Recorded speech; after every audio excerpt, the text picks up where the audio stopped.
নমস্কার। আজ আমি যে গল্পটা পড়ে শোনাব সেই গল্পটির নাম ৪৫ বছর বয়স। চন্দ্রা মোটেই ভালো নেই। আজকাল সে টের পায় একটা হালকা বিষণ্ণতা যেন তাকে জড়িয়ে আছে দিনভর, হেমন্তের বিকেলের কুয়াশার মতন। অথচ চন্দ্রার তো এমনটা হওয়ার কথা নয়। যা যা আঁকড়ে ধরে একজন ৪৫-এর রমণী মনে সুখের বোধ সঞ্চারিত হয়, সবই তো চন্দ্রার করায়ত্ত। দায়িত্ববান স্বামী, বাধ্য ছেলে, নিজস্ব সাজানো গোছানো flat, fridge, TV, washing machine, microwave, কি নেই তার? চন্দ্রার শরীর স্বাস্থ্য রীতিমতো ভালো। জ্বর জারি সর্দি কাশির বাইরে তেমন কোনো রোগ ব্যাধিও তাকে ধরেনি এখনও। মধ্যবয়সী দুঃখবিলাসী গৃহে আবদ্ধ নিঃসঙ্গ গৃহবধূও তাকে বলা যাবে না, কারণ সে চাকরিও করে একটা। অফিস যে তাকে নাকে দড়ি দিয়ে খাটায় এমন অপবাদও কি চন্দ্রা দিতে পারে? সেখানে তো ফাঁকিবাজিটাই কাজ। আসি যাই মাইনে পাই, এমন চাকরিতে কতটুকুই বা পরিশ্রম। তবু চন্দ্রা ভালো নেই। কিছু ভালো লাগে না তার, কিছু না। টিভি দেখতে না, গান শুনতে না, আড্ডা মারতে না, হই হই করতে না। ভালো না লাগার এক জটিল আবর্তে সে যেন ঢুকে পড়েছে, বেরোনোর পথ পাচ্ছে না। সকালবেলা বিছানা ছাড়তে আলস্য, যদি বা উঠল কারোর সঙ্গে কথা বলতে বিরক্তি। প্রভাতী চায়ের কাপে ঠোঁট ছুঁয়ে তৃপ্তি নেই, কাগজে চোখ বোলাতে ইচ্ছে করে না। সুবিমল কি বাজার আনলো তা দেখতেও অনীহা। রান্নার জন্য মানিকের মাকে নির্দেশ ছুঁড়তেও ফুটতে চায় না স্বর। সারাটা সকাল কি হুরুদ্দুমি না চলে বাড়িতে। একজনের অফিস রওনা হওয়ার তাড়া, তো একজনের স্কুল। বাপ ছেলের হল্লাগুল্লাতেও চন্দ্রার ঘোর ঘোর ভাব কাটে কই। বরং তাকে বেরোতে হবে স্মরণে এলেই বুক শ্রাবণের মেঘে ছেয়ে যায়। আবার অফিস না থাকলেও বিচিত্র এক অবসাদে কোষ্ঠে মেরে থাকে মন। কী যে হলো চন্দ্রার! আর কিছুকাল পরে জরায়ু যে চিরনিদ্রায় যাবে, এ কি তারই কোনো সংকেত? আগাম বারতা। আজও সল্টলেকের বাজার প্রাঙ্গণে এসে ঘন ঘন হাই উঠছিল চন্দ্রার।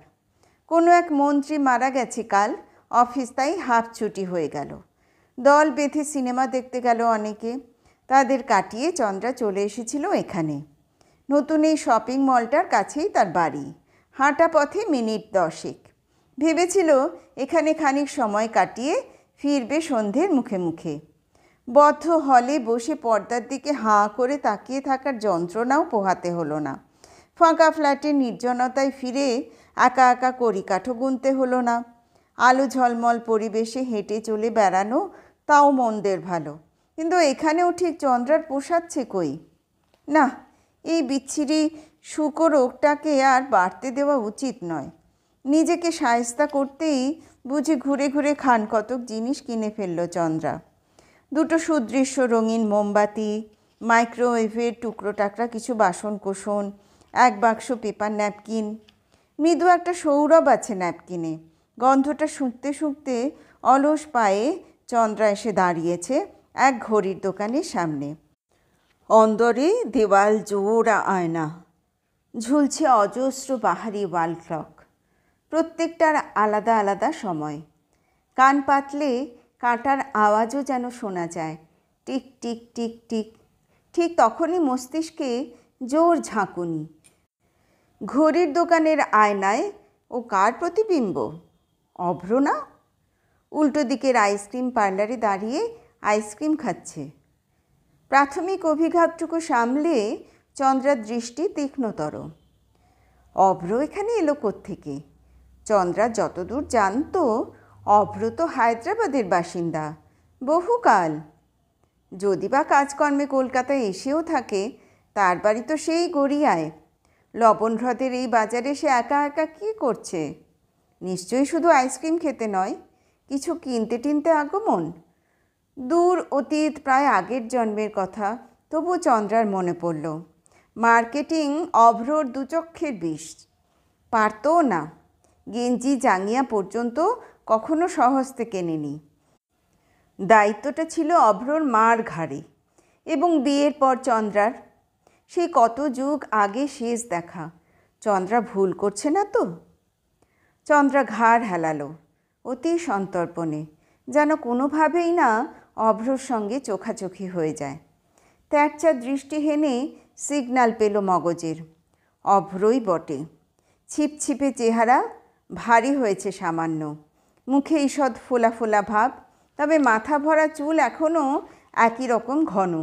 মোটা লেন্সের ভেতর দিয়েও চোখ অসম্ভব রকমের উজ্জ্বল। হাবভাবেও বদল হয়নি এতটুকু। সেই আগের মতোই উদোমাদা ভঙ্গি, সেই লম্বা শরীরখানা ঝুঁকিয়ে বাচ্চাদের মতো চেটে চেটে আইসক্রিম খাওয়া, সেই বাহ্যজ্ঞান রহিত হয়ে দোকানের মধ্যিখানটিতে দাঁড়িয়ে থাকা। কে বলবে ওই লোকটাও ৪৫ পেরিয়েছে? কানের পর্দায় ঘড়ির কাঁটার অস্পষ্ট ধ্বনি, চোখের তারায় ঝাপসা ঝাপসা ছবি। জামাই ষষ্ঠীতে চন্দ্রার বাপের বাড়িতে নেমন্তন্ন খেতে গেছে অভ্র। পাঁঠার নলি পড়েছে পাতে। দিদি, জামাইবাবু, বাবা, চন্দ্রা সবার খাওয়া শেষ, ডাইনিং টেবিল ছেড়ে উঠে পড়েছে। অভ্র বেহুশের মতো নলি ঠুকে চলেছে প্লেটে, আর মাঝে মাঝে সুরুত সুরুত করে টানছে। নতুন জামাইয়ের কাণ্ড কারখানা দেখে মা হাসবে না কাঁদবে ভেবে পাচ্ছে না। বাবারও তথৈবচ দশা। জামাইবাবু চোখের ইশারায় চন্দ্রাকে জিজ্ঞেস করলো অভ্রর মাথা স্ক্রু ঢিলে আছে কিনা। দিদি ভ্রুকুটি হানল জামাইবাবুকে। সামাল দেবার জন্য চন্দ্রা তাড়াতাড়ি বলে উঠল, তোমাকে কি আর একটা হার দেবে? ওতে বোধহয় আর কিছু নেই। আছে আছে, অভ্র নির্বিকার। দেখো, শ্বাস এখনও পুরো বেরোয়নি। তোমরা দাঁড়িয়ে কেন? হাত ধুয়ে নাও। সেদিন বাড়ি ফিরে চন্দ্রা খুব বকাবকি করেছিল। অভ্র আমলই দেয়নি, যেন ভেবেই পায়নি ওই তুচ্ছ একটা ব্যাপারে অন্যের মাথা ব্যথা কেন। কী যে সব বাজে বাজে অভ্যেস ছিল অভ্রর। প্রবল শব্দ তুলে চায়ের কাপে চুমুক দেওয়া, চকাম চকাম আওয়াজ করে খাবার চিবোনো, আত্মীয় স্বজনদের সঙ্গে খোশ গল্পের মাঝে এড়ে তর্ক জুড়ে দিত যখন তখন। মতে না মিললেই যাকে তাকে যা নয় তাই বলে দিত। একবার তো চন্দ্রার বাবাকেই শুনিয়ে দিল, আমায় আলফাল বোঝাতে আসবেন না, আমি সব বুঝি। কী শিক্ষা দিয়েছিল অভ্রর মা! ছোটবেলায় বাপ মরেছে বলে আহ্লাদ দিয়ে দিয়ে কচি খোকাটি বানিয়ে রেখেছিল ছেলেকে। আর চন্দ্রারও কপাল, ওই ছেলে মানুষই দেখেই কি না মায়া জাগলো মনে, দুম করে প্রেমে পড়ে গেল। বিয়েও পর্যন্ত করে ফেলল আগু পিছু না ভেবে। এই সময়ে কত বারণ করেছে বন্ধুরা, অনর্গল কানের কাছে বিনবিন করত, লালটু চেহারা দেখে ভুলিস না চন্দ্রা, ছেলেটা কিন্তু ১ নম্বরের ক্যালাস। কিন্তু চন্দ্রার যে তখন রোগ চেপে গেছে। দেখ না তোরা, ওকে আমি মানুষ করে ছাড়বই। হায় রে, অভ্রকে সজোদ করবে চন্দ্রা? একটা কুঅভ্যাসও বদলাতে পেরেছিল অভ্রর? পারলে কি বিয়ের ২ বছর কাটতে না কাটতেই সুতোটা ছিঁড়ে কুটি কুটি হয়ে যায়? আইসক্রিম শেষ, সেই পুরনো প্র্যাকটিস। টিপ করে বিনে কাপ ছুঁড়ল অভ্র এবং বাইরে ফেলল। চন্দ্রা ঝটিতে মুখ ঘুরিয়ে নিল, হাঁটা শুরু করেছে। ৫ পাও বুঝি যায়নি, ঘাড়ের কাছে গম গম গলা। কী ব্যাপার, দেখেও কেটে পড়ছ যে? অগত্যা চন্দ্রাকে থামতেই হয়। সরাসরি অভ্রর মুখ পানে তাকালো চন্দ্রা। অভ্র মিটিমিটি হাসছে। চন্দ্রাও জোর করে চিলতে হাসি ফোটালো ঠোঁটে। অপ্রস্তুত স্বরে বলল, না মানে ভাবলাম তুমি হয়তো। অ্যাভয়েড করছো কেন? এখনও রাগ পড়েনি? যা কী যে বলো, একদিন কেউ রাগ পুষে রাখে? আমিও তো তাই ভাবছিলাম। আমাদের সম্পর্ক তো কবেই চুকে বুকে গেছে। এখন তো আমি আর তোমার শত্রু নই, ঠিক কি না? অভ্রকে কি কখনো চন্দ্রা শত্রু ভেবেছিল? রাগারাগি ঝগড়াঝাটির সময় হয়তো কথাটা বলেও থাকতে পারে, এখন আর স্মরণে নেই। তবে অভ্রর তো কখনো খারাপ চাইনি। চন্দ্রা মৃদুস্বরে বলল, তা আছো কেমন? কেমন দেখছো? মনে হচ্ছে তো ভালোই। তাহলে তাই। হায়দ্রাবাদে চলে গিয়েছিলে শুনেছিলাম, আশা করি এখনও সেখানেই। না তো, হায়দ্রাবাদ কবেই ছেড়ে দিয়েছি। ওখান থেকে ব্যাঙ্গালোরে গেছিলাম, তারপর চেন্নাই, দেন টু পুনে, সেখান থেকে নাগপুর। অভ্র এক গাল হাসল। এখন গোয়ায়, অ্যাট পানাজি। আবার অদৃশ্য এক ঘড়ির কাঁটায় আওয়াজ, tick tick tick tick. Hotel ম্যানেজমেন্টের ডিগ্রিধারী অভ্র বিয়ের প্রথম বছরেই তার 3 নম্বর চাকরিটি ছেড়ে বাড়ি এসে বিছানায় শুয়ে ঠ্যাং নাচাচ্ছে। তখনও চাকরি না পাওয়া চন্দ্রা স্তম্ভিত মুখে বলল, তুমি এখানেও টিকতে পারলে না?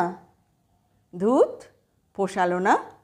36টা রুম, তো তার 166 রকমের ফরমাইশ। এ এসে চোখ রাঙায়, ও এসে মেজাজ দেখায়, প্লাস শালা মালিকটা বহুত খাটাচ্ছে। তোমার তো প্রতিবারই এক কমপ্লেন। প্রবলেম সেম হলে কমপ্লেনও সেম হবে। তুমি হোটেল ম্যানেজমেন্টটা পড়েছিলে কেন? জানতে না কাস্টমারও ডিল করতে হবে? কেন একটু মাথা ঠান্ডা রাখতে পারছো না? জ্ঞান মেরো না তো। তোমার অসুবিধাটা কি হচ্ছে শুনি? মার তো এখনও রিটায়ারমেন্টের 6 বছর বাকি আছে। লজ্জা করে না বলতে? বিয়ে থা করে মার ঘাড়ে বসে খাবে? ঘ্যান ঘ্যান করো না তো। মার পয়সায় খেতে তোমার মানে বাদলে তুমি কোনো কাজে লেগে যাও। আর হ্যাঁ, ভালো করে 1 কাপ চা বানাও তো দেখি। লিকার বেশি, দুধ বেশি, চিনি বেশি।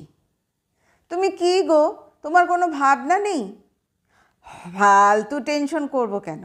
2-4 মাসের মধ্যে আবার একটা কাজ ঠিক পেয়ে যাব। সেই প্র্যাকটিস আজও বজায় রেখেছে অভ্র। চন্দ্রা অপাঙ্গে অভ্রকে দেখতে দেখতে বলল, তুমি তাহলে বদলাও নি? এবার ভাবছি বদলাবো, গোয়াতেই সেটেল করে যাব। তাই বুঝি? ইয়েস। অভ্র ঘড়ি দেখল। ঈষৎ চঞ্চলও হয়ে উঠল যেন। জিজ্ঞেস করল, তোমার কি তাড়া আছে? কেন? চলো না একটু কফি শপে গিয়ে বসি। চন্দ্রা একটুক্ষণ ইতস্তত করল। অভ্র কি তার সঙ্গ কামনা করছে? শেষের দিকে তাদের সম্পর্কটা এত তিক্ত হয়ে গিয়েছিল যে এক পলক অভ্রকে সহ্য করতে পারত না চন্দ্রা। অথচ কি আশ্চর্য, এই মুহূর্তে তো অভ্রর প্রস্তাবে কোনো বিরক্তি জাগে না মনে। একটু বা হয়তো আড়ষ্ট লাগছে, তার বেশি কিছু নয়। কালের পল্লীর নিচে বিরাগ কি তবে চাপা পড়ে গেছে পুরোপুরি? নাকি মনের কোনো গহীনে অভ্র রয়ে গেছে এখনও? নাকি এ শুধুই চোরা কৌতূহল, যা শুধু মেয়েদেরই থাকে? এক সময়ের প্রিয় পুরুষ এখন কেমন আছে তা জানার গোপন ঔৎসুক্য হয়তো। হ্যাঁ না বলতে হলো না। ঘাড়ও নাড়ল না চন্দ্রা। হাঁটছে ধীর পায়ে। অভ্রর পাশে পাশে দুধারের বিপণীতে থরে থরে মনোহারী সামগ্রী। এদিক ওদিক তাকাচ্ছিল চন্দ্রা, তবে সেভাবে কিছুই দেখছিল না। টুকরো টুকরো কথা মনে পড়ছিল, সুখের, দুঃখের, তিক্ততার, আনন্দের। 20 বছর ধরে কোনো ঝাঁপিতে যে রয়ে গেছিল স্মৃতিগুলো। সামান্য নাড়াচাড়া করে চন্দ্রা সরিয়ে রাখছিল তাদের। ফুসফুসে খানিকটা বাতাস ভরে নিয়ে চন্দ্রা জিজ্ঞেস করল, কোথায় উঠেছ? তোমাদের গড়িয়ার বাড়িতে? ও বাড়ি তো বিক্রি হয়ে গেছে মা রিটায়ারমেন্টের পরপরই। ও, তোমার মা তাহলে তোমার সঙ্গে ছিল, এখন নেই। অভ্র ম্লান হাসল। মা আর দুনিয়াতেই নেই। কবে হলো? এই তো বছর 2 আগে। হঠাৎ স্ট্রোক, পানাজিতেই। সরি, খবরটা আমি জানতাম না। জানার তো কথাও নয়। তারপর তো আর আসিও নি কলকাতায়। এখানকার কারোর সঙ্গে তেমন একটা যোগাযোগও নেই। এবার মাসি হঠাৎ ডাকলো, মাসখানেকের ছুটিও পেয়ে গেলাম। কথায় কথায় এসে গেছে কফি শপ। খোলা আকাশের নিচে ছড়ানো ছেটানো বেশ কিছু টেবিল চেয়ার। প্রথম ফাল্গুনের বিকেল, রোদের তেমন তাপ নেই, তাও একটা ছায়া ছায়া কোণ দেখে বসল চন্দ্রা অভ্রর মুখোমুখি। অভ্র জিজ্ঞেস করল, কি খাবে বলো? কফি। সে তো বলছি, সঙ্গে স্যান্ডউইচ, বার্গার? না, শুধু কফি। বেয়ারাকে 2টো কফির অর্ডার দিয়ে অভ্র গুছিয়ে বসেছে। চন্দ্রা ভুরু কুচকে বলল, তুমি না এক্ষুনি আইসক্রিম খেলে? আবার কফি খাবে? সো হোয়াট, তখন আইসক্রিম খেতে ইচ্ছে করছিল, এখন মনে হচ্ছে কফিও একটু চলতে পারে।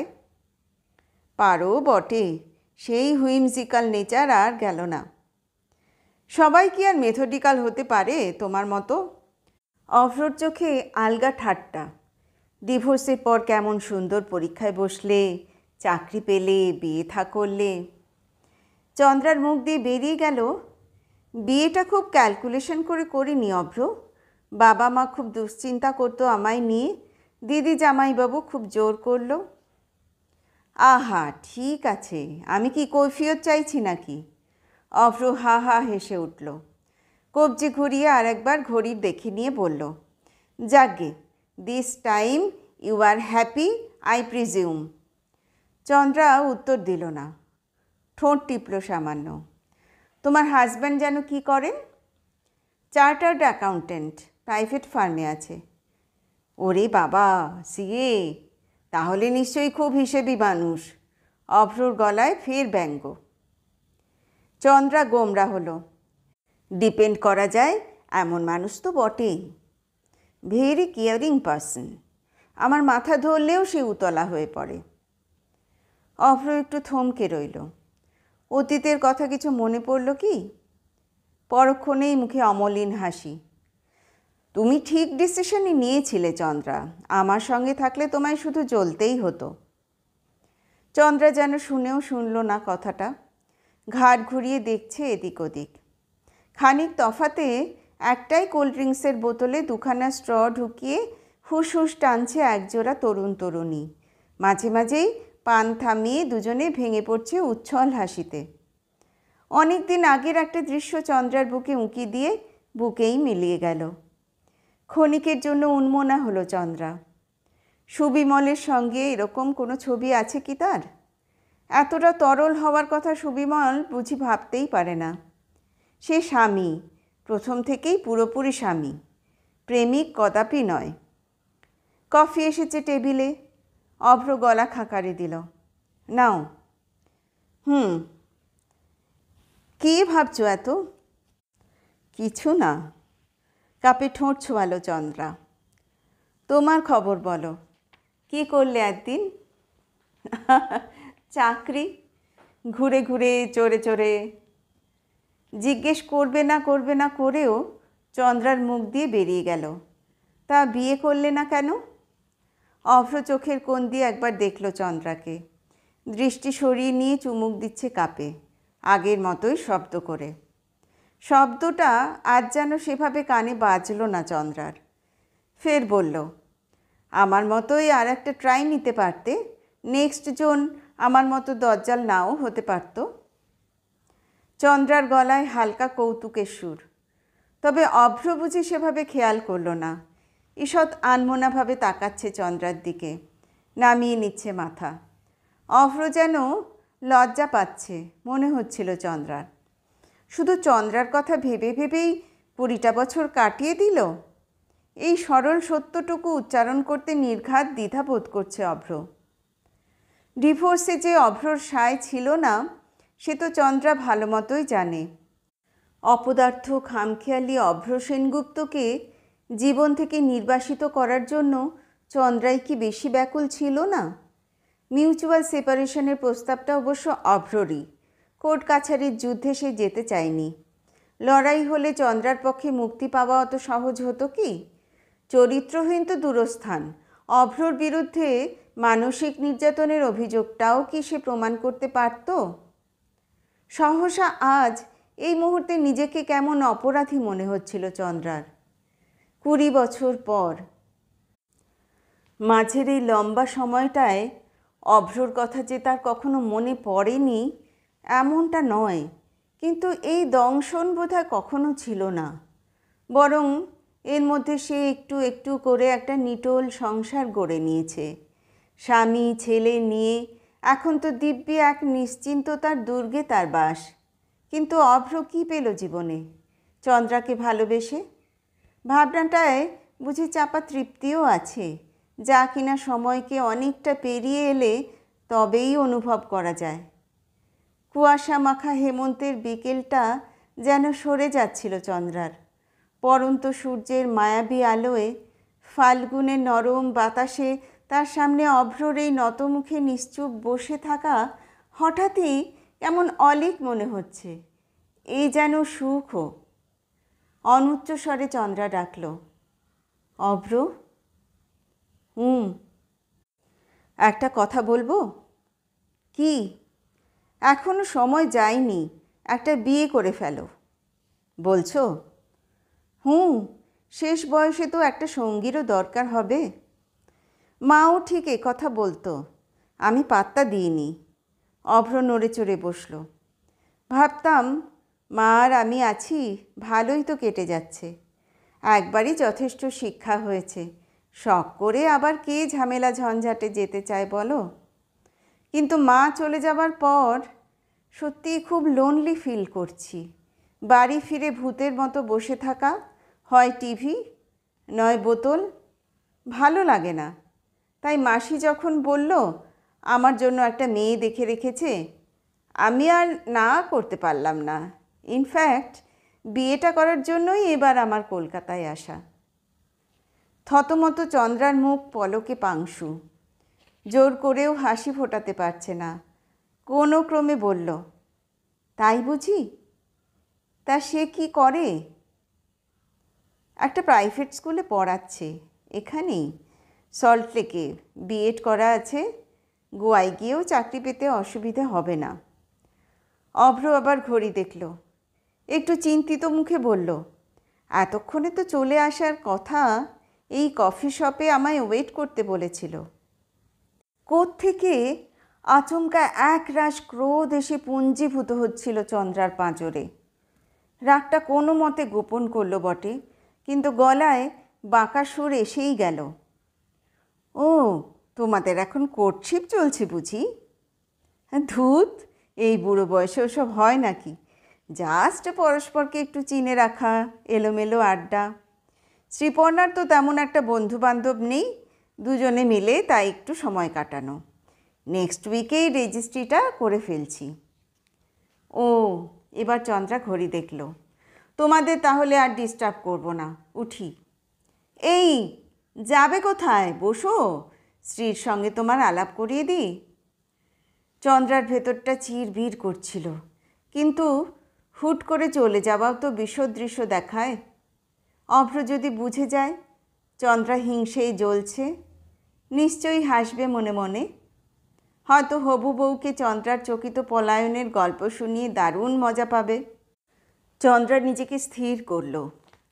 তবু ফাল্গুন হাওয়া তাকে যে কেন বেপথু করে দেয় বারবার, এই ৪৫ বছর বয়সেও। আশ্চর্য, যাকে সে একদিন স্বেচ্ছায় বাতিল করেছিল, দীর্ঘকাল যার সঙ্গে কোনো যোগাযোগ নেই, কালে ভদ্রেও যার কথা মনে পড়তো কিনা সন্দেহ, হঠাৎ সে আর চন্দ্রাকে তোলপাড় করে দেয় কোন ম্যাজিকে। এক একটা মুহূর্ত যেন এক একটা দিনের চেয়েও দীর্ঘতর, প্রতিটি মিনিট যেন বছরের চেয়েও লম্বা। সূর্যের গতি সহসা থেমে আছে। সময় কি এগোতে ভুলে গেল? ঘড়ির কাঁটার হিসেবে অবশ্য বেশিক্ষণ অপেক্ষা করতে হলো না চন্দ্রাকে। মিনিট ৫ মধ্যেই এসে গেছে অভ্রর শ্রীপর্ণা। কালো শুকনো খয়াটে চেহারা, চোখে মোটা ফ্রেমের চশমা, বয়স ৪৫ না হলেও ৪০ তো হবেই।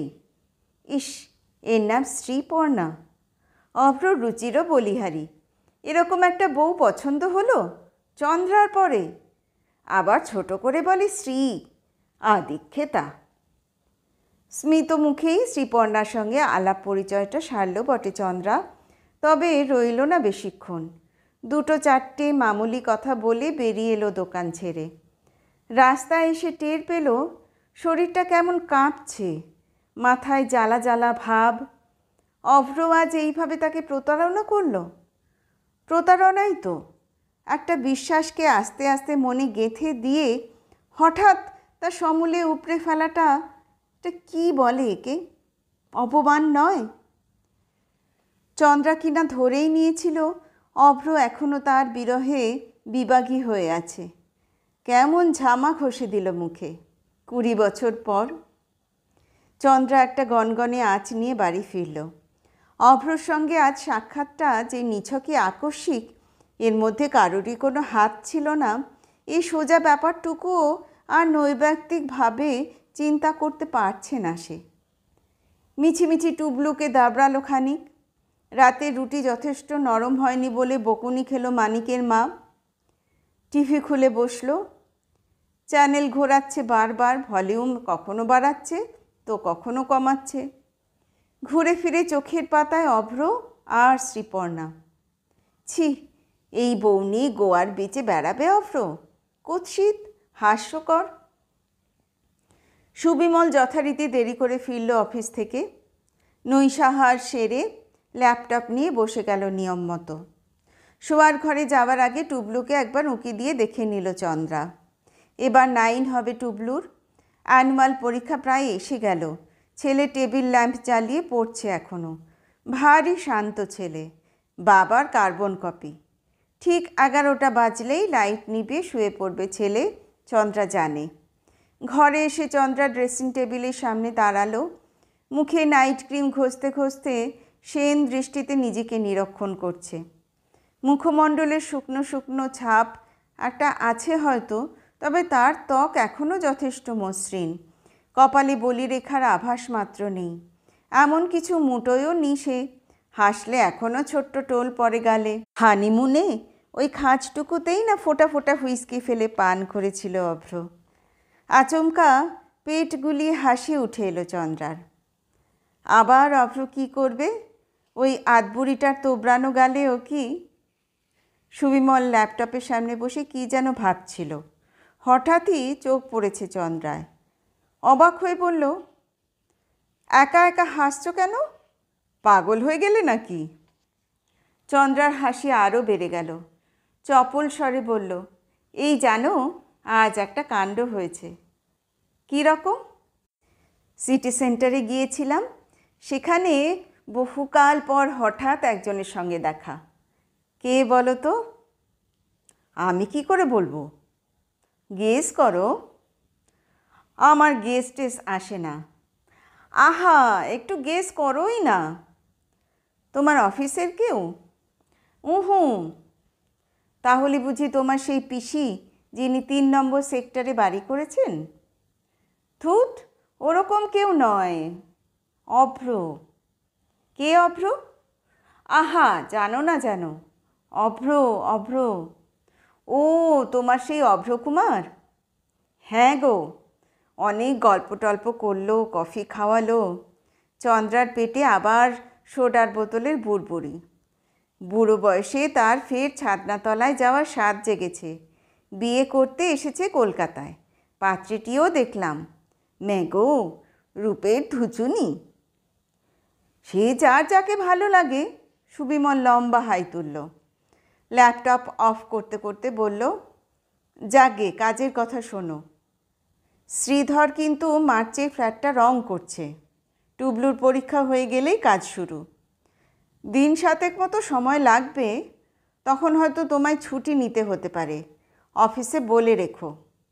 শ্রীধর এস্টিমেট যা দিল 1025 পড়ে যাবে। তাও খুব একটা বেশি নয়, কি বলো? চন্দ্রার উচ্ছ্বাস ফুটো বেলুনের মতো চুপসে গেছে যেন। কতকাল পর অভ্রর ক্ষণিক সান্নিধ্যে অজস্র রঙিন অনুভূতির খেলা চলছিল অন্তরে। কখনো বা মেদুর স্মৃতি, কখনো বা জয়ের পুলক, কখনো আবার অকারণ ঈর্ষার চোরা কামড়। সবই যেন ভোঁতা সহসা, বিবর্ণ, যেন নিস্তরঙ্গ পানাপুকুরে ঢেউ পড়েছিল একটা। ঘূর্ণি থেমে ফের সবুজ পানায় ঢেকে যাচ্ছে জলতল। কোনো উত্তর দিল না চন্দ্রা। ভারী পায়ে বিছানায় এলো। ল্যাপটপের ডালা বন্ধ করে টেবিলে রাখলো সুবিমল। ফ্যানের রেগুলেটর কমালো 1 পয়েন্ট। দেখে নিল মশা বিতরণ যন্ত্রটি জ্বলছে কিনা। তারপর ঘাড় ফিরিয়ে বলল, এবার ভাবছি রঙগুলো একটু বদলাবো। অফ হোয়াইট ঘেঁষা হলে ঘরের লাইট অনেক বাড়ে। চন্দ্রা বালিশে মাথা রাখল, চোখ বুজেছে। সুবিমল ফের বলল, শেড কার্ডটা দেখেছ? ড্রেসিং টেবিলেই তো রাখা আছে। চন্দ্রা অলস গলায় বলল, দেখব খন। যে রং পছন্দ টিক মেরে দিও কিন্তু। আমার মনে হয় অ্যাপেল হোয়াইটটা আমাদের বেশ স্যুট করবে। চন্দ্রা নিশ্চুপ। পাশ ফিরল। আবার সেই কিছু ভালো না লাগা কুয়াশার ছোঁয়া, আবার সেই হেমন্তের বিকেল।